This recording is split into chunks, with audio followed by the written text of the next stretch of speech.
Sure, this could be a one and done for The Rock. Sure, The Rock may not be back, but I don't think that's the plan right now.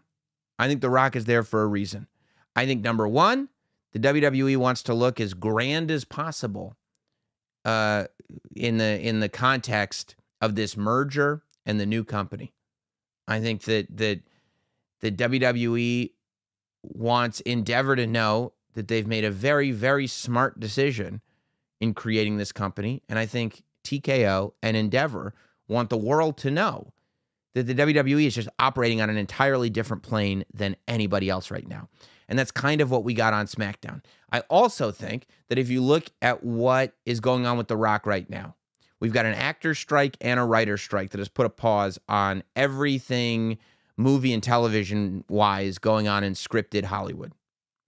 We've also got a Rock who, let's be honest, Black Adam did not work out the way he thought it would work out box office-wise, but also public perception-wise because of the change in management with DCU and the DCU film, the DC film universe, saying Black Adam's not coming back and The Rock's pick for Superman ain't it.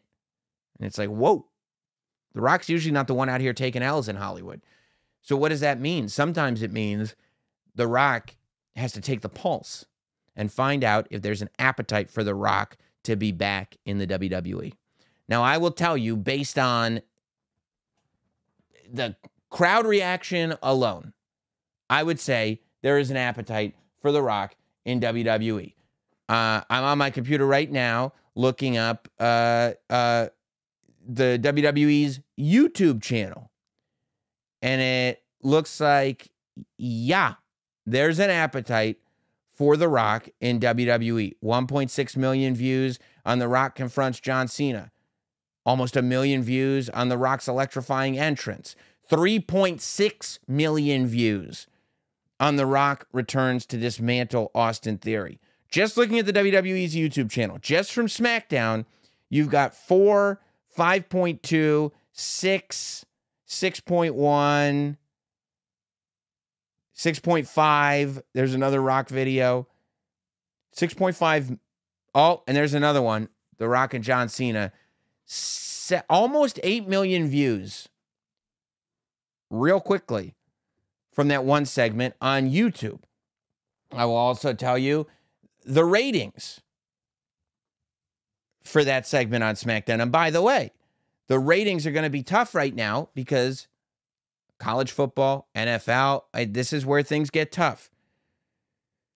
The Rock's return delivers monster numbers for SmackDown. P2 is up to 2.445 million, which is up 24% from last week. 18 to 49. 834,000. Up 36% from last week, and number one on broadcast television. There was a thing back in the day when it was like, you got to do things on television that will make you call your friends, right? Call your friends. Tell them it's going to be Goldberg and Hogan. Call your friends. Tell them it's going to be Rock versus Mankind. And they would hope that something shocking would happen and people would get on the phone and call their friends and go, you got to turn on this Nitro. You got to turn on this Raw. Now, it's tweeting. Oh my God, look who's here.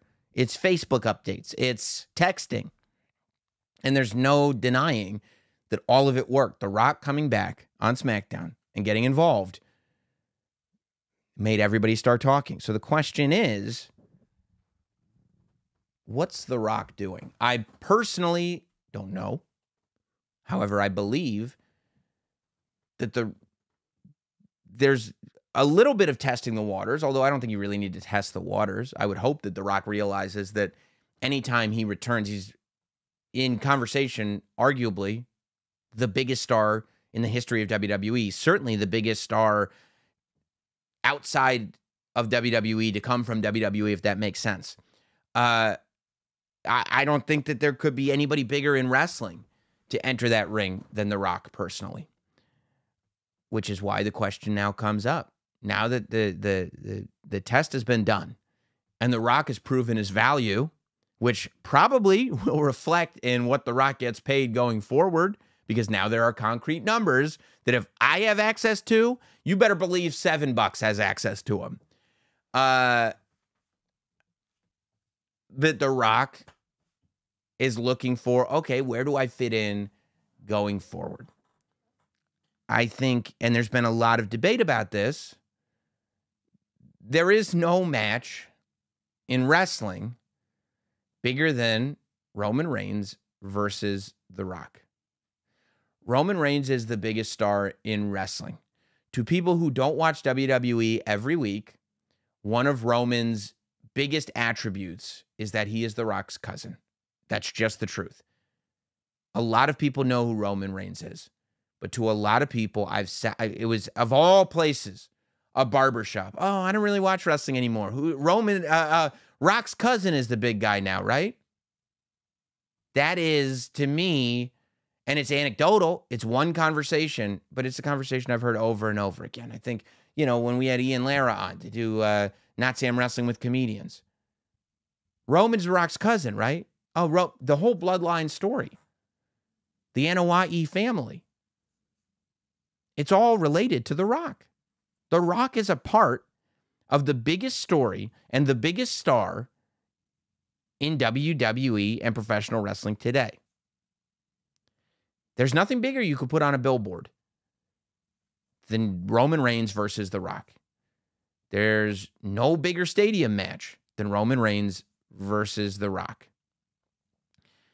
And I think that the question comes up, what about Cody Rhodes? What about Cody? I thought we were going to finish the story. I still want the story to finish. And then there's a lot of debate, right? Well, technically, finishing the story is just Cody getting the title. He doesn't have to beat Roman, but then there's another camp that goes, yes, because it's not just about the title. The person who beats Roman, we were just talking about passing along that energy. The person that beats Roman is that person. What did we do for the last 3+ years? Why have we been doing this? To give it to somebody else.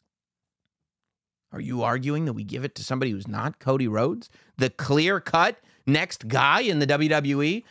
Well, I think if we could take a step back, it's really interesting that this was so talked about last year because there were a lot of people, and history has dictated that Cody winning the Cody winning the Royal Rumble and going to WrestleMania to face Roman Reigns was always the plan.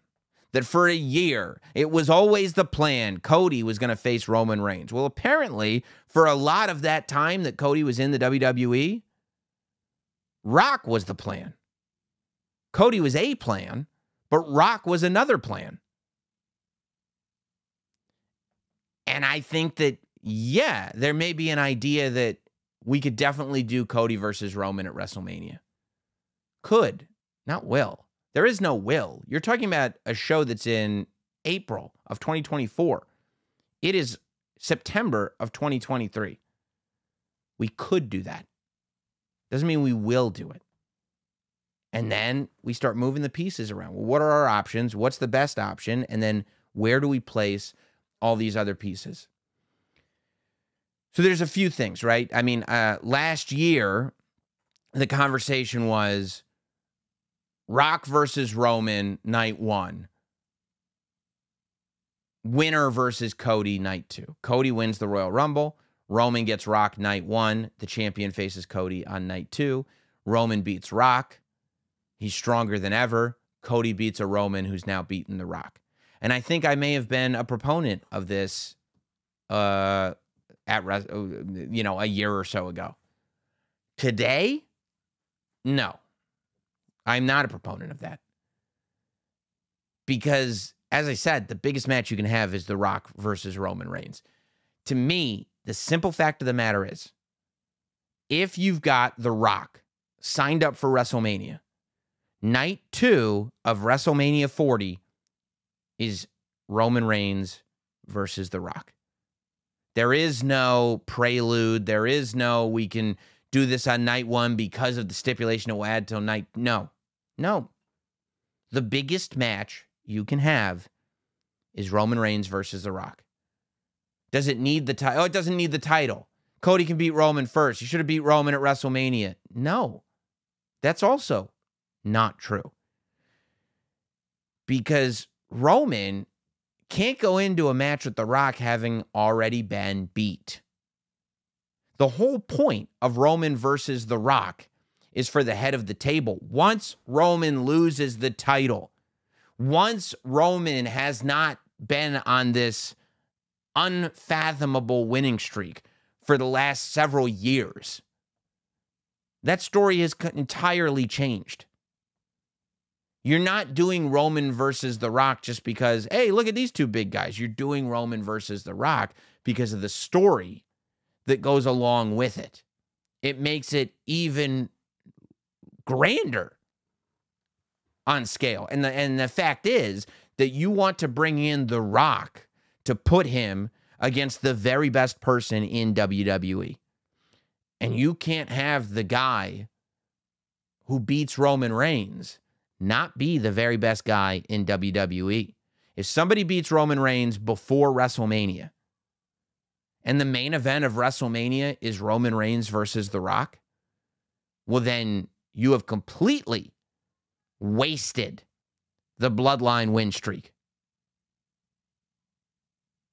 If Roman is not the champion going into the match with The Rock, that's still the biggest match on the show. And that's the argument people make to say it doesn't need to have the title because it's still the biggest match. But if it doesn't have the title, then the person with the title, by your own rules, your own logic, doesn't have the biggest match. So what was the point of letting somebody beat Roman Reigns if they're going to go forward not having the biggest match? Makes no sense at all to me. Now, there's a couple of things that could happen here. If you've got, here's the reality. If you've got Roman Reigns and The Rock at WrestleMania, I don't think you've got the Cody moment at WrestleMania. You just don't. You could have a triple threat, Rock, Roman, Cody, but let me tell you something. To me, Rock versus Roman is a bigger match than Rock versus Roman versus Cody. WWE has been knocking it out of the park with storylines. I'm sure that they could change my opinion on that. I'm sure that if that's what they decided to go with, they would make me a believer. But as I sit here right now, Rock versus Roman is the match. So where do you go from there? Well, it depends, right? I think that you could, there's a lot of things you could do. You could do some kind of WrestleMania 9 finish, right? You could have Cody win the Royal Rumble, but for some reason he doesn't get the title shot, and then he asks for his title shot after The Rock beats Roman Reigns. And, you know, comes in like Hogan at WrestleMania 9, beats The Rock, and then The Rock raises his arm as if it was the end of the Royal Rumble with Roman winning, except everybody's cheering instead of everybody booing Roman Reigns. That's possible.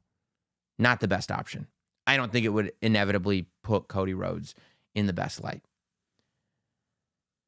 If you've got The Rock, which is not unheard of, there is this chance that you've got The Rock, depending on the strike, depending on what The Rock wants to do, depending on what The Rock is promoting, right? The Rock is promoting the XFL. And while that is a lot of work being in charge of the XFL, the fact is that there may be no better promotion for his product than being on WWE television. Right? Maybe. You'd have to ask The Rock. I'm not going to handle The Rock's business for him. He's pretty good at it. But there is this version where The Rock is going to be around for a little bit after WrestleMania, which means maybe The Rock beats Roman Reigns at WrestleMania. Maybe The Rock shows up on Raw the night after. Maybe, okay, how about this? Maybe Gunther beats Cody at WrestleMania. It's Gunther and Cody. Gunther beats Cody. Maybe The Rock beats Roman Reigns. Maybe The Rock shows up on Raw the next night. Cody Rhodes shows up to challenge him, but Gunther takes him out. Maybe Cody's now got to beat Gunther before he can get to the title. And when he finally beats Gunther, he's ready to challenge The Rock. And maybe at SummerSlam, Cody beats The Rock. Maybe he finally becomes the champion. And maybe Roman Reigns has been gone for the last 3-4 months, however long it is between WrestleMania and SummerSlam. And maybe Roman finally shows himself the same way Brock Lesnar appeared for the first time at SummerSlam, shocking Roman Reigns. Maybe Roman Reigns finally comes back at SummerSlam to shock Cody Rhodes, and now Roman chases Cody for the title. Maybe. That's an option. I think the most likely scenario, the most probable option, is that Roman Reigns versus The Rock is going to headline WrestleMania, and Roman Reigns is going to beat The Rock. And Roman Reigns is going to have another WrestleMania. Because if you look at WrestleManias, right, it goes, okay, WrestleMania 37 stacks up Edge and Daniel Bryan. WrestleMania 38 beats Brock Lesnar to unify the titles. WrestleMania 39 beats the WWE's first true babyface in 20 years, to the shock of everybody. How do you get bigger than that? WrestleMania 40 beats The Rock. The fact is, I don't know if we'll be able to hang with Cody for another year. It would be really interesting to not get the Cody Rhodes rematch with Roman. Roman and Cody have not touched since WrestleMania 39. It would be very interesting to have to wait more than a year before they touched again. I do think that there is a world where Roman beats Rock at WrestleMania and Cody gets the match with Roman at SummerSlam. I think that this is especially interesting because for Roman's next spot in terms of his ranking, the number of days he's been champion, his reign, the next number to beat is Hogan's number. I think that Roman beats Hogan if he keeps the title past SummerSlam 2024. So if he beats The Rock at WrestleMania, now, and by the way, maybe going into WrestleMania, The Rock could say, I'm not leaving, I'm sticking around. And it leads people to believe The Rock is actually going to leave with the title. And then Roman beats him. But if you go into SummerSlam and you go, if Roman beats Cody at SummerSlam, he will beat Hogan's record as champion. But he would have to beat Cody to do it. And this is Cody's rematch. This is the opportunity to finish the story. If Roman beats Cody, if Cody beats Roman at SummerSlam, he could destroy the Bloodline. He could stop Roman from achieving that record. He could take everything away from Roman Reigns. He could go on and go through the fall as the WWE Undisputed Universal Champion. We could keep Roman off of TV. We could have Roman surprise everybody by returning at the Royal Rumble. And we could have Roman versus Cody at WrestleMania 41 with Roman coming to get the title back. And then after WrestleMania 41, if Roman can't get the title back, that's when we go into Roman versus Solo Sikoa. That's when we go into some of that other stuff and potentially a babyface turn for Roman Reigns. But that is right now a year and a half away. And that's what The Rock has done to us. Given us enough juice to fantasy book a year and a half away.